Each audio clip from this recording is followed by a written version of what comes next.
प्रणाम मित्रों, दर्शकों। मैं सुशील शर्मा और मेरे साथ अंकित गुप्ता आप सभी का स्वागत करते हैं आपके शुभेच्छु चैनल पर। और आज का जो हमारा विषय रहेगा, अ, मोटे तौर पर आप कह लीजिए ग्लोबल वार्मिंग के तौर पे हम लोग टॉपिक को ले रहे हैं। लेकिन बहुत ज़्यादा हाईलाइट हुआ है कनाडा वाला इंसिडेंट। तो हमारी ज़्यादातर बातें उसी इंसिडेंट के आसपास रिवॉल्व करेंगी और थोड़े बहुत एग्जांपल्स हम लोग इधर-उधर के भी ले लेंगे।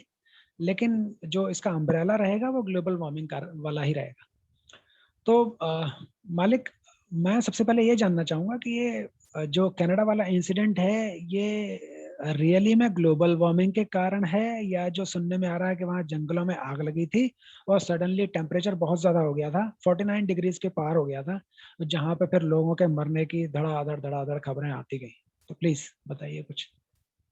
सर्वप्रथम सभी मित्रों को, सभी दोस्तों को मैं प्रणाम करता हूँ। प्रभु आपको प्रणाम करता हूँ। जैसा कि हम आप लोगों ने देखा कि हम लोग जो टॉपिक उठाया है ये ग्लोबल वार्मिंग का है। और ये इसलिए भी क्योंकि ये इस समय कनाडा जो कि उत्तरी ध्रुव में है और नॉर्थ मतलब उसके आसपास रहता है ये इलाका कनाडा, यूएस। और इसके चलते वहाँ पे क्या ठंड बहुत रहती है। अब वो जो ठंड में रहने वाले इलाके हैं वहाँ पे ठीक है, गर्मियों में गर्मी रहती है, पर इतनी नहीं रहती कि वहाँ पे 50 डिग्री पहुंच जाए। वो दुबई के टेम्परेचर को क्रॉस कर रहा है इस समय। आप समझ सकते हैं कि दुबई जो कि मिडिल ईस्ट का इलाका है, वहाँ का टेम्परेचर को क्रॉस कर रहा है। वहाँ का टेम्परेचर तो ये वाकई में चिंताजनक विषय है। अब जैसे आपने प्रभु आपने पूछा कि ये जो है ये ग्लोबल वार्मिंग के कारण है या फिर ये जो जंगलों में आग लग गई उसके कारण है। तो मैं बताऊँ, जंगलों में जो आग लगी वो एक्चुअली इसका बाय प्रोडक्ट है। जो हीट वेव चल रही है ये उसका बाय प्रोडक्ट है ये। मतलब ये समझ लीजिए जैसे आप अति गर्मी होती है, आप जैसे कहते हैं ना, एक मैग्नीफाइंग ग्लास लीजिए और एक कागज लीजिए नीचे और सूरज के आगे उसको रखेंगे उस कागज को, और जब किरणें उसके एकदम सेंट्रलाइज होकर जब उस कागज पर पड़ती है तो वो कागज जलने लगता है। यूं समझ लीजिए इस समय एक कोई मैग्नीफाइंग ग्लास है जो दिख नहीं रहा है। मैं वो हाइपोथेटिकल वैसे बोल रहा हुँ, हूँ, हुँ, हुँ, समझ हुँ। लीजिए। तो ये समझ लीजिए इस समय जो गर्मी जो चल रही है वो इस तरह की इस कदर बढ़ चुकी है कि उसके कारण क्या है, वो गर्मी और वो जो किरणें जो आ रही हैं, वो रेज इतनी हीट जो चल रही है इतनी प्रभावशाली उस इलाके में कि वहाँ के जंगलों में, वहाँ के जो सूखे पेड़ पत्ते से वहां से आग चलनी शुरू हुई होगी और उसके बाद जंगल में जैसे आग लगती है बस वैसे ही वो आग लग गई, वो फैलती गई। ये एक बाय प्रोडक्ट है और इसके कारण वो गर्मी और बढ़ गई है। पर ये उसके कारण नहीं बढ़ी है कि जंगलों में आग लग गई इसके कारण गर्मी बढ़ गई, वो उसके कारण नहीं बढ़ी। गर्मी के कारण जंगलों में आग लगी और उसके कारण गर्मी में मामूली इजाफा और हो गया। ये है कहानी। अच्छा, तो इसमें मैं एक अपना पॉइंट ऑफ व्यू देना चाहूँगा जो थोड़ा काउंटरिंग है कि देखिए, कुछ एडवेंचरस लोग होते हैं, अपनी थ्रिल निकालने के लिए अपना जंगलों में जाते हैं, साइकिल उठा ली, बाइक उठा ली, जैसे जा रहे हैं। और मुझे याद है बचपन में भी कई बच्चे जो हैं वो अपना माचिस की तीली डाल देते थे या वगैरह-वगैरह, आग का मज़ा लेना। तो ऐसे केसेस आए थे सुनने में कि इस इंसिडेंट को लेकर नहीं कह रहा हूँ मैं, मैंने शायद डिस्कवरी पे ही देखा था या किसी और चैनल पे। ऐसे इंसिडेंट्स आए थे कि ट्रैवलर्स जाते हैं और अपना बस मज़े के लिए बॉनफायर कह लो या जैसे भी फायर कह लो वो लगा के, और अपना वो फैल जाती है आग और वो कंट्रोल से बाहर हो जाती है और वही चल के फिर अपना जंगलों में आग लग जाती है। तो ऐसी भी कोई गुंजाइश हो सकती है या नहीं हो सकती? हो सकती है। अंदाजा सही है कि मतलब एक जैसे कहते हैं ना, एक सोच आपकी गलत नहीं है। कारण हो सकता है कि जंगल में आग हीट के कारण ना लगी हो, उसके कारण लगी हो। पर जो हीट वेव है वो जो टेम्परेचर जो मीटर्स हैं, जो साइकिल मतलब जो मौसम विशेषज्ञ जो बैठे हैं, वो तो वो थोड़ी किसी किसी तीली के इंतजार में बैठे थे कि हमें तीली लगा के कोई सही बात है। वो तो अपने उनका एनालिसिस जो कहता है। और सिर्फ कनाडा की तो बात थोड़ी है यहाँ पे कनाडा न्यूज में आ गया क्योंकि वहां पे कभी इतना टेम्परेचर रहा नहीं है या फिर रहता है तो वो जो 37 साल पहले, 1930 सॉरी 37 साल पहले नहीं, 1937 में 45 डिग्रीज के आसपास हुआ था। उसके बाद जो है वो आज के टाइम में जो टेम्परेचर है 45 क्रॉस किया, 49-50 के आसपास पहुंच गया। पर तो इसके कारण कनाडा न्यूज में आ गया। पर अब आप इसको देखिए कि अब आप ये हीट वेव, आप थोड़ा सा आप गूगल डालेंगे ना हीट वेव, आप उसमें अभी जो रिसेंट की हीट वेव चल रही है इस समय, तो इसके कारण आपको आ जाएगा उसके अंदर। सिर्फ कनाडा में नहीं, यूएस में भी चल रही है। यूएस में तो जंगलों में कोई आग नहीं लगी हुई, पर यूएस के अंदर है पूरा वेस्टर्न जो वो है वो उधर हो गया है। जो बाइडेन जो यूएस के प्रेसिडेंट हैं, उन्होंने अपने सारे गवर्नर्स के साथ एक ऑनलाइन मीटिंग करी हम्म, और उसमें उन्होंने देखा। बोला उनको कि ये हीट वेव जो इतनी चैलेंजिंग और इसका जो अलर्ट इतना हाई है, जो कि ये समझ लीजिए अब तक का जो अलर्ट जो थी, जो हीट वेव जो चलती थी, ये समझ लीजिए this is the most thing, this is the most powerful heat wave in our time of our times. तो आप समझ सकते हैं कि इसका जो प्रभाव है वो जंगलों का आग का, वो बात वो सिर्फ बाय प्रोडक्ट कह सकते हैं, या फिर हो सकता है किसी भी नादानी से या किसी की लापरवाही से लगी हो, वो ठीक है, वो बात मान ली, पर हीट वेव को आप नजरअंदाज नहीं कर सकते। ये ग्लोबल वार्मिंग का ही विषय है, ग्लोबल वार्मिंग के कारण ही बढ़ रही है। अच्छा ठीक है, तो अब मैं इसमें थोड़ा सा मिर्च मसाला अपनी तरफ से और ऐड कर दूं। देखिए, ग्लोबल वार्मिंग आज के टाइम में ऐसा हवाई टॉपिक हो गया है, घर घर में इसी चीज का डिस्कशन होने लग गया है। मतलब फ्रिज में अगर बर्फ लेट जम रही है ना, तो उसमें भी ये कहानी बन जाएगी कि ग्लोबल वार्मिंग के कारण ये हो रहा है। खैर, मैं ये कहना चाहूंगा, अगर जैसे आप हीट वेव का टॉपिक इसमें ला रहे हैं, तो टेक्निकली जो इक्वेटर लाइन होती है ना, जो अर्थ के सेंटर में होती है, सबसे ज्यादा हीट वही झेलती है, उसी के आसपास के रीजन्स झेलते हैं। बिल्कुल। तो अमेज़न फॉरेस्ट और अफ्रीकन कॉन्टिनेंट में बतेरे, मतलब भर भर के एकदम फॉरेस्ट उसमें भरे पड़े हैं। तो हीट वेव ऐसी कैसी है कि वो नॉर्थ पोल वाले कंट्री को लग रही हैं और इक्वेटर के आसपास ऐसी कोई खबर नहीं आ रही है। ऐसा कैसे हो सकता है? बहुत सही सवाल पूछा है। इसके लिए मैं स्क्रीन शेयर करके आपको हाँ जी, इसके हाँ जी, हाँ जी। जवाब को देना चाहता हूँ।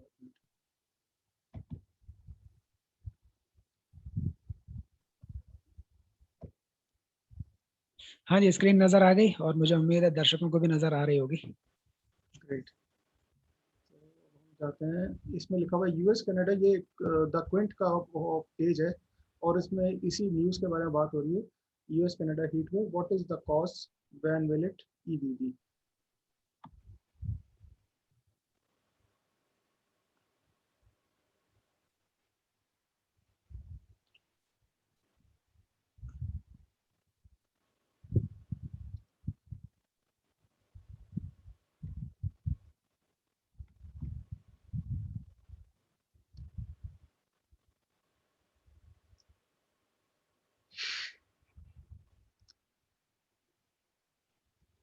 तो इस आर्टिकल के अंदर जैसे बताया गया है कि ये हीट वेव क्या होती है।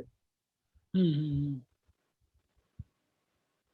तो हीट वेव जो होती है ना, ये एक तो बादलों को जो है फॉर्म होने से रोकती है, बादल बन नहीं पाते। हाँ जी, हाँ इससे जी, बिल्कुल। इससे क्या होता है कि जो सूरज है वो अपनी प्रचंडता से चमकता रहता है सुबह से लेकर शाम तक, जब तक उनका जैसे ना फुल टाइम, हम्म। फुल टाइम के समय तो हम्म। सूर्य देवता ओवर टाइम कर रहे हैं। हाँ।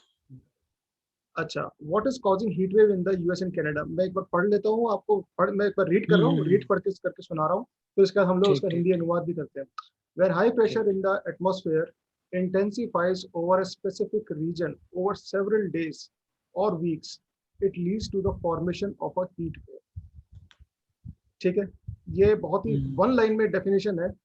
जब हाई हम्म। प्रेशर एटमॉस्फेयर जो होता है वो इंटेंसिफाई करता है, या यूँ समझ लीजिए किसी हाई हाई प्रेशर हवा का जो दबाव होता है वो एक ही जगह पर, एक रीजन पर, जो समझ लीजिए रीजन छोटा हो सकता है, बड़ा हो सकता है, एक शहर जितना हो सकता है, एक ठीक ठीक प्रदेश ठीक जितना हो सकता है, एक देश जितना हो सकता है। ठीक ठीक ठीक ठीक। तो वो एक लगातार जब वो प्रेशर बना रहता है उस जगह पे पर्टिकुलरली दिनों दिन तक या हफ्तों तक, तब जो ये हीट वेव जो है ये प्रोड्यूस होती है। ये मतलब ठीक है यार, ये वैसे यूएस कनाडा की चौंचले हो गए हैं जो वहां पे हुई है, तो इसलिए आज हवा में उछल रहे हैं, मतलब ये समझ लिया यार न्यूज बन हाँ गई है। हाँ। हम लोग सही भारत में बात। रहते हैं, यहाँ पे सही बात। ठीक है, हम लोग का एक जैसे कहते हैं सब कॉन्टिनेंट पार्ट है, और ये आप सब जानते हैं कि नॉर्थ इंडिया तो खास तौर से, इनफैक्ट साउथ इंडिया भी, हाँ। पूरा संपूर्ण भारत यो मान लीजिए आप भभकता है गर्मियों के अंदर। तो चाहे सही वो बात। इवन हिल स्टेशन भी, कुछ हिल स्टेशन भी भभकते हैं। आप इवन शिमला चला जाइए मई जून में, आप हम्म। वाकई में आप सोचेंगे ये कौन सा हिल स्टेशन है, किस तरह का हिल स्टेशन है, सही बात। नाम के हिल स्टेशन है। पर मैं कह रहा हूँ सारे हिल स्टेशन पे नहीं होता, पर पूरा लगभग संपूर्ण भारत में ये हीट वेव रहती है। आपको ध्यान होगा कोरोना से पहले हम्म। जो न्यूज होती थी मई जून की, वो यही होती थी। मतलब न्यूज चैनल्स का एक फॉर्मेट है हाँ कि हाँ उनका गर्मियों में हाँ। उनको ये दिखाना है कि वैसा सड़क पे अंडा फूट गया, उस पर ऑमलेट बन गया, सड़कें पिघल रही हैं, डामर पिघल रहा है, ये न्यूज़ का कंटेंट है। और अब क्योंकि कोरोना है या फिर कोई दूसरी राजनीतिक उथल-पुथल चल रही है या कुछ भी है, वो सब चल रहा है अब न्यूज़ में। अब सब भारत में जो गर्मी पड़ रही है उसको भूल गए अब। हाँ, हाँ, हाँ, हाँ, सही बात यूएस है। कनाडा में गर्मी पड़ गई इस कारण भाई साहब अब तो चिंता का विषय हो गया है। हाँ, हाँ, अरे सही यार, बात। ईरान इराक से पूछो। अब ईरान इराक में भी यही चल रहा है। वहाँ पे 52 डिग्री चल रहा है। वहाँ के लोग कैसे झेल रहे हैं? वहाँ पे ये तक कहा जा रहा है वहाँ तो वर्क फ्रॉम होम करना मुश्किल हो गया है। ऑफिस तक जाना दूर गया दूर, लोग घर में बैठ के काम नहीं सही कर पा बात, रहे, गर्मी इतनी है। सही बात। ये सब इसमें ऐसे न्यूज़ टॉपिक से मुझे ये चीज़ थोड़ी याद आई, शायद दर्शकों को भी ये चीज़ मालूम हो कि यूपी को लेके ना ऐसी-ऐसी न्यूज़ बन जाती हैं, चाहे कैसा भी मौसम हो, यूपी में तो लोग मरते ही मरते हैं। न्यूज़ में आ जाता है कि ठंड से 12 लोग मर गए, लू लगने से 5 लोग मर गए, बिजली गिरने से 6 लोग मर गए, मतलब यूपी में हर तरह से लोग मरते ही मरते हैं। अच्छा, इसका एक रीज़न मैं थोड़ा-सा जो मैं समझ पाया हूँ या जितना मैंने थोड़ा बहुत हाँ, सीखा है, ऑब्ज़र्व किया है, उसके हिसाब से मैं बताता हूँ। ये यूपी, दिल्ली यहीं पे सबसे ज़्यादा लोग सोचते हैं क्राइम है, सबसे ज़्यादा यहीं पे वो सब कुछ है, वैसा बुरा-बुरा जो हो रहा है वो यहीं हो रहा है। एक सबसे पहली बात, मीडिया की नज़र ऐसी ही खबरों पे जाती है जो कि टीआरपी बढ़ाए, जो कि न्यूज़ बनाए, सही बात जो है, कि सही सनसनीखेज़ बात। बनाए और वो सब चीज़ें पॉज़िटिव न्यूज़ से नहीं आती है। वो सब चीज़ें आती है इनको नेगेटिविटी दिखाने से या फिर बुरी खबर दिखाने से। अब वो चाहे क्लाइमेट सेंसेशनलाइज़ करने से हाँ, कहने का मतलब ये हाँ, है। हाँ। चाहे वो चाहे क्लाइमेटिकल कुछ हो या फिर कोई छोटा-सा मर्डर भी हो जाता है, तो वो भी उसको भी न्यूज़ बना देते हैं। बहुत मीम्स चल रहे थे एक खबर पे कि बिल्ली जो है वो किसी बिल्डिंग के छज्जे पे चढ़ी और क्या नाम से उसमें ब्रेकिंग न्यूज़ आ रही नीचे, बिल्लो रानी छज्जे पे चढ़ी। ये ब्रेकिंग न्यूज़ है हमारे इंडियन चैनल की। इसमें मीम्स बने थे बहुत बताइए। सारे कि यार ये कौन सा न्यूज़ का चैनल है, ये कौन सा लेवल है। अच्छा, जो मैं कह रहा था मुद्दे पर आए कि जो दिल्ली और नोएडा सॉरी ये यूपी का जो ज़िक्र चलता है अक्सर मीडिया चैनल वो इसलिए भी क्योंकि जो ज़्यादातर लगभग 99% या 90% आप मान के चलिए मीडिया हाउसेज़ जो हैं वो सेंट्रलाइज़्ड गवर्न्ड होते हैं मतलब दिल्ली से या नोएडा से या गुड़गाँव से। हुँ, तो जब जहाँ पे उनके आस-पास जहाँ उनका नेटवर्क है, तो नेचुरली वहीं पे उनका नेटवर्क स्ट्रॉन्ग है सही और बात है। सबसे बड़ी बात है दिल्ली कैपिटल भी रह गई है। तो क्या और नोएडा और ये एनसीआर का जो रीजन है नोएडा, गुड़गाँव, फरीदाबाद गाज़ियाबाद ये सारा रीजन ऐसा है जो कि उससे लगा हुआ ही है, तो नेचुरली न्यूज़ से सबसे ज़्यादा वहीं की उठ के आती है और मोटिव इनका बता ही दिया मैंने आपको नेगेटिव मोटिव है। तो जब नेगेटिव मोटिव के साथ आप उसी एक रीजन की खबर दिखाओगे, तो फिर वो नेगेटिविटी आएगी ना सब कुछ सबके सामने बाहर, पूरी दुनिया के सामने, पूरे देश के सामने। और इसीलिए दिल्ली भाई साहब वो रेपिस्ट कैपिटल बन गया और पता नहीं क्या-क्या बन गया, क्या-क्या नाम दे दिए। जबकि बाहर के लोग, बाहर के जो विदेशी आते हैं वो उन्होंने रिसर्च करी, उन्होंने बताया अपना एक्सपीरियंस कि हम गए, हमें तो कुछ नहीं हुआ और ना हमें लोगों ने इस तरह से देखा। हमारा एक्सपीरियंस बहुत अच्छा रहा, हमने तो बहुत अच्छी ट्रैवल किया और इनफैक्ट उन्होंने फिर एक एनालिसिस एक मैं जान नहीं रहा, मेरे को याद नहीं आ रहा, एक राइटर है चलिए बाहर के मैं वैसे इसमें इसमें एक चीज़ ज़रूर दर्शकों को कहना चाहूँगा क्योंकि ये टॉपिक भी एक बहुत इंटरेस्टिंग टॉपिक है, तो हम लोग कोशिश करेंगे इसके लिए एक अलग से अलग से सेशन करें। 15 मिनट का एक हाँ, एक सेशन लें बिल्कुल, बिल्कुल। क्योंकि ये बहुत इंटरेस्टिंग आपने टॉपिक टच किया है। तो अच्छा इसमें जो हमारा मुद्दा है उसमें मैं एक चीज़ आपसे और जानना चाहूँगा कि ये सिर्फ़ कनाडा है या और भी ठंडे प्रदेश हैं? मतलब आप यूएस को छोड़ दीजिए फिलहाल के लिए, हुँ। जो कनाडा का अभी गरमा-गरम टॉपिक चल रहा है, क्या और भी कोई ठंडे प्रदेश हैं जहाँ पे ऐसा कुछ नज़र आया है? बिल्कुल, बिल्कुल। रशिया का साइबेरिया इलाका है जो कि मतलब पूरे विश्व में प्रसिद्ध है अपने ठंड के लिए। ठंड वहाँ के भी लिए, हाँ। हाँ, पर वहाँ भी राष्ट्रपति पुतिन जो रशिया के तो जो राष्ट्रपति हैं, उन्होंने डिक्लेयर किया कि यहाँ भी हीट वेव का प्रभाव है और गर्मी लगभग जो समझ लीजिए ऑल टाइम हाई है या फिर काफ़ी ज़्यादा है। 40 डिग्री के आसपास वहाँ का टेम्परेचर बताया जा रहा है, 40 या 40 से भी ऊपर। तो जो कि साइबेरिया के स्टैंडर्ड के हिसाब से बहुत ज़्यादा है, एक्सट्रीम ज़्यादा है। क्योंकि आप समझ सही लीजिए, बात है। कुछ टाइम पहले मेरे को कहीं सुनने में आया था, मुझे इसकी सच्चाई का ज्ञात नहीं है। मैं इसलिए स्पष्ट तौर पे बता रहा हूँ कि सच्चाई का ज्ञात नहीं है मुझे, पर मेरे को किसी परिचित ने बताया था, कुछ टाइम पहले मतलब हफ्ते 2 हफ्ते या शायद महीना डेढ़ महीने पहले की बात है कि अंटार्कटिका जो कि एक पूरा बर्फीला महाद्वीप है, बर्फीला है, कॉन्टिनेंट है, हाँ। हाँ, कॉन्टिनेंट है पूरा और बर्फीला है वो पूरा और उसकी जो है उसकी बर्फ जो पिघलती जा रही है धीरे-धीरे और उससे साइंटिस्ट कैलकुलेट करते हैं कि ये मतलब जो पूरा कॉन्टिनेंट है, इसकी हाँ, बर्फ कितनी पिघल रही है और इससे ग्लोबल वार्मिंग का एक आइडिया लग जाता है। तो मेरा ये कहने का मतलब है कि कुछ टाइम पहले जो मेरे मित्र ने एक बात बताई थी, वो ये बात बताई थी कि गोवा जितना बड़ा एक बर्फ का टुकड़ा, गोवा जितना बड़ा एक मतलब भारत का एक राज्य है गोवा, समझ लीजिए।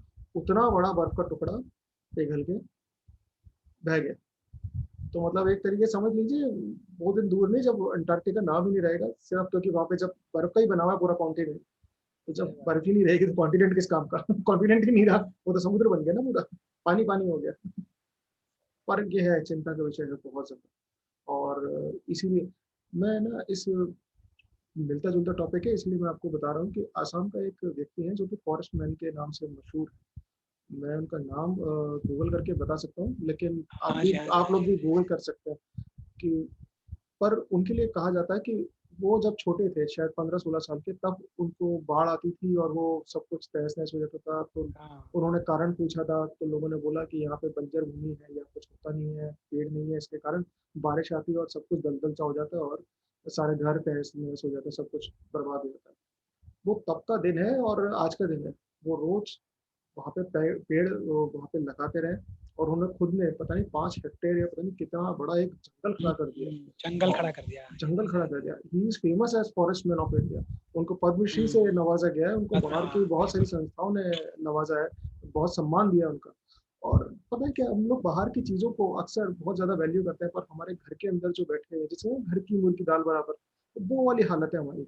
हम लोग घर की चीज़ों को, घर के व्यक्तियों को वो तवज्जो नहीं देते। हम लोग जैसे हम लोग कुछ टाइम पहले नोबेल प्राइज़ का टॉपिक छेड़ा था। तो नोबेल प्राइज़ हम लोग सोचते थे नोबेल प्राइज़ ये, नोबेल प्राइज़ वो। पर मैंने की एक बात कही थी उस समय भी कि नोबेल प्राइज़ का हवा बना रखा है पृथ्वी पर। है क्या वो? हम लोग अपने जो अच्छे लोग हैं उनको एक नए अवार्ड से नवाजें, या जो घर के जो अवार्ड्स हमारे पद्मश्री, पद्म भूषण, भारत सही रत्न, बात है। इनको दो, इनकी वैल्यू बढ़ाओ। ये हाँ, बस ये अवार्ड जो है इनको जेन्युइनिटी से इनका डिस्ट्रीब्यूशन, इनमें जैसे पक्षपात ना हो, राजनीतिकरण ना हो इन अवार्ड्स का। तो फिर है ना क्या है, आपको अपने ही चेहरों में फक्र महसूस होगा, अपनी चीज़ों पर नाज महसूस होगा। अननेसेसरी हम फालतू बाहर क्यों देखें? तो मित्रों, आपने देखा कि ग्लोबल वार्मिंग और उससे रिलेटेड चीज़ों पर ख़ास तौर से कनाडा की हीट वेव और किन-किन प्रदेशों में उसका असर देखने को मिला है फिलहाल के लिए। तो जैसे साइबेरिया है, दुनिया का सबसे ठंडा प्रदेश, वहाँ पर भी हीट वेव देखने को मिली है। तो ये सारा जो डिस्कशन हुआ है, इससे आप टेक अवे सिर्फ़ ये ले लीजिए कि ग्लोबल वार्मिंग एक इश्यू तो है और अगर जल्दी इसके लिए कुछ करते नहीं हैं, तो अभी तो चलो ठीक है, 1, 2, 3, 4 देशों में खबरें आ रही हैं। कोई मतलब कोई एकदम श्योरिटी नहीं है कि कब एकदम दुनिया भर में ऐसा कुछ हो और अंटार्कटिका वाला जो कॉन्टिनेंट का भी ज़िक्र चला वो पिघले और मतलब तबाही एक तरह से अ, संभावना नज़र आती है। तो मित्रों, आपकी नज़र में कोई और ऐसा टॉपिक हो जिस पे हम अपनी राय शेयर कर सकें तो आप प्लीज़ कमेंट करें। आज के लिए इतना ही आपके शुभेच्छु चैनल पर। ओके, ओके, जी, बोलिए, बोलिए मालिक। मैं सभी से निवेदन करना चाहता हूँ, सभी दोस्तों से, कि इसका टेक अवे जो भी हो, पर इतना एक छोटा-सा वो है, टाइम लगता है या थोड़ा-सा आप लोगों को मन बनाने में समय लगेगा, पर मेरी सबसे ये इंतज़ा है कि कृपया अपने घर के अंदर या घर के आस-पास, जहाँ भी आप लोगों को जगह मिले, पेड़ लगाएँ। अपने बच्चों के जन्मदिन पे पेड़ लगाएँ। कुछ भी करें, पर पेड़ जितना अधिक से अधिक लगा सकें, वो लगाएँ, उनका रख-रखाव भी रखें। कोई सोचे कि हम गरीब हैं, हम ऐसे मल्टी स्टोरी बिल्डिंग में रहते हैं, हमारे पास ज़मीन नहीं है या कुछ ऐसा है दिक्कत, कोई दिक्कत नहीं है। घर की जो बिल्डिंग जहाँ जिस सड़क पे आस-पास बनी होगी, वहाँ पे डिवाइडर होगा या डिवाइडर के सड़क के आस-पास थोड़ी बहुत ज़मीन होगी। इतनी सी भी ज़मीन मिल जाए, तो वहाँ पे पेड़ लगाने में गुरेज़ मत कीजिए, शर्म मत कीजिए। पेड़ लगाइए और एक अच्छा मैसेज दीजिए। अपने आस-पास के लोगों को वो थोड़ा-सा प्रोत्साहित कीजिए कि पेड़ लगाओ यार। क्योंकि बाकी चीज़ों पे मैं कहूँ कि आप गाड़ी चलाना बंद कर दो, साइकिल पे जाने लग जाओ, वो सब कहना बेकार है। सबको मालूम है, सबका नहीं हो सकता, वो सब पॉसिबिलिटी बहुत मुश्किल है। आज हम जिस दौर में हैं, वहाँ पे ये सब चीज़ करना बहुत मुश्किल है। कोशिश कीजिए, पर हाँ, जितना कोशिश हो सके उतना अपना एनवायरनमेंट को बचाने के लिए जो कुछ चाहिए, वो कीजिए। ये मेरी और प्रभु की तरफ से हमारी हाथ जोड़ के विनती है आप लोगों से। तो मित्रों, इसके साथ हम समाप्त करते हैं। जय हिंद, जय जय भारत। भारत।